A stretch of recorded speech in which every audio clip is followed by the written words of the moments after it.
డబ్బు, అనారోగ్యం, ఉద్యోగం, వ్యాపారం, అప్పులతో బాధపడుతున్నారా? మీకోసమే లాంచ్ యువర్ ఫ్యూచర్ ప్రోగ్రామ్. నమస్తే ఉషా. నమస్తే రాధా. దేనికైనా ఒక లిమిట్ ఉంటుంది. అందుకే మన హద్దులు దాటి అని ఆ హద్దు అనేది నిజంగా చెప్పాలంటే నా ఉద్దేశంలో ఆ హద్దు అనేది ఒక మనిషి ప్రాణాలు కూడా కాపాడుతుంది అని నా ఫీలింగ్. ఎందుకు అంటున్నానంటే ఇప్పుడు అది లవర్సే కానీ, భార్యాభర్తలే కానీ, ఫ్రెండ్స్ కానీ, బెస్టీస్, వాళ్ళిద్దరి మధ్య ఒక పర్సన్ వీళ్ళని నెగ్లెక్ట్ చేస్తున్నారు అంటే తెలిస్తే ప్రతిదానికో సింటమ్స్ అనేది ఉంటుంది. అది ముద్దిరిపోయేదాకా తెచ్చుకొని అందులో నుంచి బయటికి రాక వాళ్ళు నెగ్లెక్ట్ చేస్తున్నారని తర్వాత వదిలేశాక దాని బాధ వర్ణనాతీతం. అంటే ఒక పర్సన్ మనల్ని నెగ్లెక్ట్ చేస్తున్నారు అని ఫస్ట్ ఎలా మనం తెలుసుకోవచ్చు? చిన్న చిన్నవి ఉంటాయి. దానికి సొల్యూషన్ ఏంటి? ఆ కళ్ళ ఊరెళ్తే సినిమాలో సునీల్ ఎక్కడ ఎవరు లేరు అని అంత ఎడిక్షన్స్ చంపే వరకు వెళ్తున్నారు చూసావా? This is all because of that love. This is all because of that addiction. ఎదుటోళ్ళు మనం పట్టించుకోకపోయినా ఇప్పుడు ఒక అబ్బాయి ఒక అమ్మాయి, especially we are talking exclusively on personal relationships. అమ్మాయి ఇనిషియల్ గా ఒప్పుకోదు, పర్సూ చేస్తా ఉంటాడు, పడుతుంది, స్టార్టింగ్ లో ఇచ్చిపుచ్చుకోవడం అవుతుంది, తర్వాత ఈ అబ్బాయి అలవాటు అయిపోద్ది. That's a human psychology. ఈ అమ్మాయి ఇస్తా ఉంటది, ఇచ్చినప్పుడు 10 సార్లు ఇస్తే ఒకసారి వస్తాడు, 20 సార్లు ఇస్తే హాఫ్ టైం వస్తాడు, 40 సార్లు ఇస్తే పావు టైం వస్తాడు, 60 సార్లు ఇస్తే 10, ఇంకా 100 సార్లు ఇస్తే 0.5% వస్తాడు. ఇంక ఈ అమ్మాయి చచ్చిపోయే స్టేజ్ లో వదిలేయాలనుకుంటుంది. వదిలేసి వెళ్ళిపోయే టైంలో మళ్ళీ ఈ అబ్బాయి వస్తాడు. అలా ఎలా వదిలేసి వెళ్ళిపోతావు బంగారం? ఈ 100 టైమ్స్ నువ్వు అది చేసావు, ఇది చేసావు, ఇట్లా చేసావు, రా బంగారం అనగానే మళ్ళీ వెళ్తుంది. మోస్ట్లీ ఇది అమ్మాయిలు చేస్తారు అనుకుంటాం. అబ్బాయిలు కూడా ఉన్నారని తగు మోతాదులో అమ్మాయిలే ఇంత షెట్టు గోత్రు అవుతా ఉంటారు. ఇది డీవియేట్ అయి బయటికి రావాలి అని సైకాలజిస్టులు, నేను చాలా వీడియోలు చూసాను. Once this becomes a love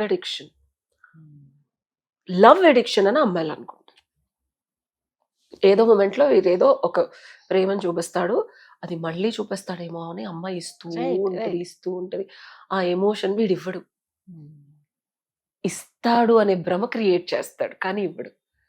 ఈ 100 సార్లు ఒకసారి ఇస్తాడు.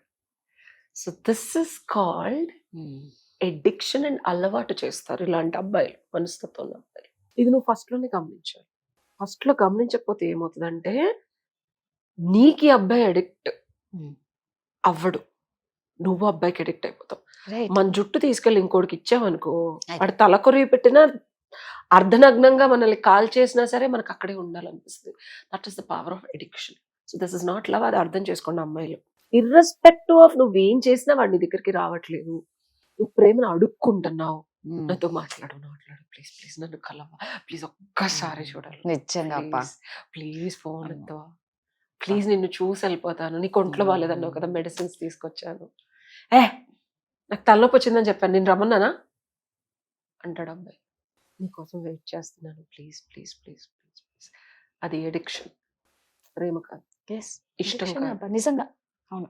అది కామం అవ్వచ్చు, కోరిక అవ్వచ్చు, ఆ అబ్బాయి నీకు ఇచ్చిన కొన్ని ఫీలింగ్స్ ని నువ్వు మళ్ళీ కావాలనుకోవచ్చు, ఫిజికల్ అట్రాక్షన్ అవ్వచ్చు, లస్ట్ అవ్వచ్చు. నీకేం కావాలనేది డిఫైన్ చేసుకోలేకపోవటం నీ దుర్గతి.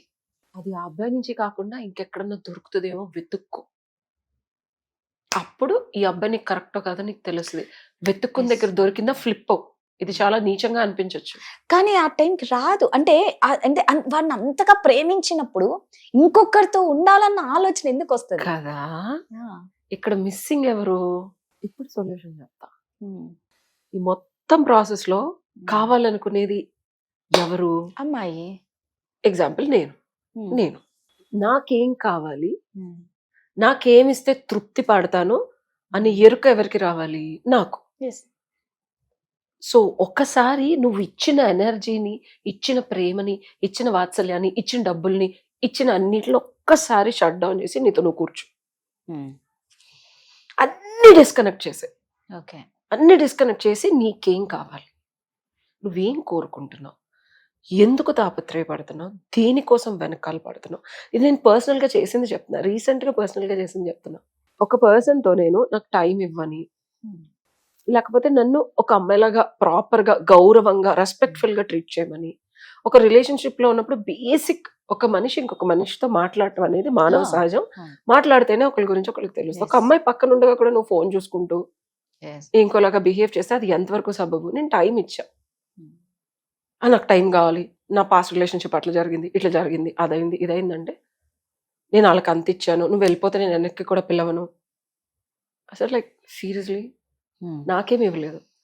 వాళ్ళకి నువ్వు బంగారాలు కొనిచ్చావు, దుబాయ్ ట్రిప్పులు తీసుకెళ్ళావు, బట్టలు కొనిచ్చావు, నువ్వు నాకు ₹1 ఇవ్వలేదు, నువ్వు అసలు టైము స్పెండ్ చేయలేదు, నన్ను ఒక ప్రాపర్ రెస్పెక్ట్ఫుల్ గా మాట్లాడలేదు, నాకు కావాల్సిన నీడ్, వాంట్, డిజైర్ ఏది ఫుల్ఫిల్ చేయలేదు. అయినా నేను నీకు 41 days టైం ఇచ్చా. నేను 40th డే కూర్చొని నేను విత్డ్రా అయ్యి నేను అసలు అబ్బాయితో మాట్లాడటం, అసలు నాకేం కావాలి, నేనేం కోరుకుంటున్నాను ఈ అబ్బాయి నుంచి, అసలు నేను ఎందుకు ఇంత టైం ఇచ్చాను అని నేను వెనక్కి తిరిగి ఆలోచిస్తే దేర్ వర్ సర్టైన్ మూమెంట్స్. ఆ అబ్బాయి ఒక విలువైన ఒక కనెక్షన్ ఉండే ఒక మొమెంట్ ఒకలా చూసాడు, ఏమీ చేయలే, చూసి there was a small gesture of water bottle తెచ్చివడం. ఆ మూమెంట్ నాకు ఏదో కావాలంటే అది ఇచ్చాడు అంతే. అది ఒక ఎమోషన్ లాగా ఇట్లా ఏదో బాణం గుచ్చుకున్నట్టు గుచ్చుకుంది. అట్లాంటి గుచ్చుకునే 9 ఇన్సిడెంట్స్ 4 ఉన్నాయి వెనక్కి తిరిగి చూసుకుంటే. ఓకే, అంతకు మించి ఫిజికల్ గా, ఎమోషనల్ గా, ఇంటెలెక్చువల్ గా, సైకలాజికల్ గా, మెంటల్ గా ఏం లేవు అక్కడ. ఓ మై గాడ్, ఈ 4 ఎమోషనల్ థింగ్స్ మళ్ళీ ఇస్తాడేమో అని చెప్పి నేను ఈ చెత్తంతా భరిస్తున్నాను ఆ బంగారం. ఓహో, ఆ 4 ఇన్సిడెంట్స్ చూసుకుంటే అది నా పక్కింటి ఫ్రెండ్ కూడా ఇస్తాడు. ఇంట్లో పనామ కూడా ఇస్తుంది. మా పనమ్మాయి అదే అంది, అమ్మాయి నేను కూడా చేస్తాను. ఎందుకు ఇవ్వరబ్బా? ఆ అమ్మాయి చూసి అంది, అమ్మా ఇవి నేను కూడా చేస్తాను కదా, అంతకు మించి ఏంటి. అప్పుడు నేను రియలైజ్ అయింది ఏంటంటే, oh then I withdrew everything back. I looked at my self. ఇది చాలా కష్టం రాధా. ఓకే, మనల్ని మనం డిస్కనెక్ట్ చేయడం అలవాటు అయిపోతాడు మనిషి. అలవాటు అయిపోయిన తర్వాత నువ్వు విత్డ్రా. సో నేను అది ఇమీడియట్ గా మానేయమని చెప్పను, నేను కూడా ఇమీడియట్ గా ఏం మానేలా. Took time. I keep telling, relationship follow అవుతుంది, నా ఎమోషనల్ నీడ్స్ ఫుల్ఫిల్ చేయట్లా, నువ్వు నాతో 5 నిమిషాలు మాట్లాడలా, I'm breaking down and I keep communicating. Communicate చేసిన తర్వాత కూడా ఏంటి నీ గోల, ఏంటి నీతో మాట్లాడేది, ఏముంటది మాట్లాడని, అసలు నువ్వు నన్ను మాట్లాడమని ఎందుకు ఎక్స్పెక్ట్ చేస్తున్నావు అంటే నేను అవాక్కయ్యా. నేను నిన్ను మాట్లాడమని నేను ఎందుకు ఎక్స్పెక్ట్ చేస్తున్నానా? Then what are we doing in a relationship? ఓ ఫ్రెండ్ కూడా అంటే ఈ మాట నన్ను ఎవరు అనలేదు బేసికల్ గా. That was the triggering point. Then I was like shut down. పాప పీసెస్ ఇలా, నువ్వు ఇప్పుడు కనుక షట్ డౌన్ అవ్వలేదు అనుకో, ఎగ్జిట్ ప్లాన్ ఇప్పుడు అదే చెప్తున్నా, అమ్మాయిలు తస్మాత్ జాగ్రత్త. మీకు ఎప్పుడైతే మీకు హిట్టింగ్ పాయింట్ అనే దాన్ని మీరు పట్టించుకోకుండా మళ్ళీ నెక్స్ట్ డే అంతా గొడవపడి నెక్స్ట్ డే వచ్చి మళ్ళీ నార్మల్ గా మాట్లాడితే వెళ్ళకండి. ఒక్క రోజు బ్రేక్ తీసుకోండి, ఇదైతే పాసిబుల్. ఆ రోజు పని పెట్టుకోండో, లేకపోతే ఏదో ఒక అవుట్ ఆఫ్ స్టేషన్ కి వెళ్ళండో, ఏదో ఒక రోజు, ఒక నైట్, ఒక డే, ఒక ఈవినింగ్, ఒక మార్నింగ్ మీతో మీరు ఉండి స్క్రూటినీ చేసుకొని మీకేం కావాలి అనేది కమ్అప్ విత్. మీరు ఏదైతే అబ్బాయి దగ్గర వెతుకుతున్నారో ఆ బ్యాగేజ్ తో రండి. ఓ 4-5 ఉంటాయి, అంతకుమించి ఏమి ఉండదు అక్కడ. ఆ 4-5 కూడా ఎప్పుడో జరుగుంటాయి, అవి జరుగుతాయేమో అని ఆశతో ఉంటారు. వాళ్ళకి చెప్పండి, ఏమన్నా ఇవ్వగలవా అంటే అలాగే ఇవ్వలేదు అని చెప్తాడు, ఎందుకంటే అదే చెప్పు. అప్పుడు నేను ఏం చేశానంటే, ఇది నా లిస్ట్. తీరా చూసుకుంటే అసలు మన పక్కన ఉన్న ఫ్రెండ్స్ ఇట్లా విరివిగా ఇస్తున్నారు. ఈ అబ్బాయి మనకు అవసరం లేదు, just basic friendship is more than enough అని అర్థమయ్యి నేను ఒకళ్ళు కాకుండా 4 ఫ్రెండ్స్ ఇచ్చేసి అగ్రిగేట్ చేసుకుని ఒకళ్ళు ఎమోషనల్ గా మాట్లాడాను. ఇంకా అసలు నాకు అబ్బాయి మీద చాలా చాలా వింతగా ఉంటది రాదా, బట్ ఇట్ వర్క్స్. ఎమోషనల్ గా మాట్లాడే ఒక ఫ్రెండ్ ఉన్నాడు, ఆడితే వెళ్ళి రోజంతా మాట్లాడే, ఏడ్చా కక్కి అంతా అయిపోయింది. వస్తే అసలు నువ్వేంది, నువ్వెళ్ళి దీనికోసం అడుక్కోవడం ఏంది అన్నాడు. ఆ రోజు రియలైజ్ అయ్యా, అవును కదా నువ్వు ఉన్నావు కదరా, నాకు ఎందుకు అసలు ఇదంతా అని చెప్పి నెక్స్ట్ డే మా అమ్మగారి దగ్గరికి వెళ్ళి ఇంటెలెక్చువల్ స్టిమ్యులేషన్ అంతా నాకు మా మదర్తోనే అవుతుంది. షీఈ్ మై గైడ్ అండ్ గురు. మా అమ్మతో మాట్లాడా, అమ్మ ఇదమ్మా అంటే చింతల్లి ఇట్స్ ఓకే, ఇట్ హ్యాపెన్స్. ఆ రోజు అది ఫుల్ఫిల్ అయిపోయింది, నేను ఏదైతే కోరుకున్నానో అక్కడ అవ్వలేదు. అలా ఇంకా 2 more అదర్ థింగ్స్ కూడా నేను ఐ సార్టెడ్. నాకు ఇప్పుడు అబ్బాయి మీద ఆ ఫీలు రాదు ఇంకా. ఫైనలీ కెన్ యూ బిలీవ్ నాకు ఎవర్షన్ వచ్చింది. నాకు అబ్బాయిని చూస్తే నువ్వు ఇవ్వలేదో ఆల్రెడీ ఎప్పుడైతే ఫుల్ఫిల్ అయిందో రాదా, ఇది సొల్యూషన్. ఫుల్ఫిల్ చేసుకోకుండా తెలుసు కదా అని మళ్ళీ అబ్బాయి దగ్గరికి వెళ్ళి అడుక్కోకండి. లిటరల్ గా you are begging. Stop being a beggar in love. I'm like seriously telling, నేను గోత్రోయే చెప్తున్నా. అడుక్కునే స్థితి ఒక రిలేషన్షిప్ లో వచ్చిందంటే నీకన్నా రోడ్డు మీద అడుక్కునేది చాలా బెటర్. నిజంగా అడుక్కోవడం ఉంది రిలేషన్షిప్ లో అంటే అది అసలు కరెక్ట్. నువ్వు అన్నదానికి నేను పచ్చిగా చెప్తున్నాను. అవును. ఇగ్నోర్ చేయడం అనేది మనం సొఫిస్టికేటెడ్ గా మాట్లాడుకుంటున్నాం. నిన్ను అడుక్కునేలా చేస్తున్నాడు వాడు, భిక్షగత్తెలాగా ఒక రిలేషన్షిప్ లో అడుక్కున్నావు. When there is no give and take. ఇచ్చి పుచ్చుకోవడం అనేది ఒక అద్భుతమైన ప్రక్రియ. అది ప్రేమలో నువ్వెంత ప్రేమించడం అంటే ప్రేమని మించి మన దగ్గర ఎక్కువైపోయి పక్కన వాళ్ళకి ఇవ్వడం. ఓకే, అది ఎక్కువై నీకు రావట్లేదు అనుకో, నీకు ఎక్కువ వెళ్ళిపోతుంది అనుకో, నువ్వు అడుక్కుంటున్నావు. అంతే కదా. అవును. So stop begging. ఇది నా పర్సనల్ ఎక్స్పీరియన్స్ తో. దీని సొల్యూషన్ ఏంటంటే మనం అడుక్కునేది ముందు ఏం అడుక్కుంటున్నావు తెలుసుకోవాలి పచ్చిగా. కరెక్ట్. ఈ అడుక్కునేది ఎక్కడ అడుక్కోకుండా వెళ్ళి బెగ్గా అవసరం లేదు.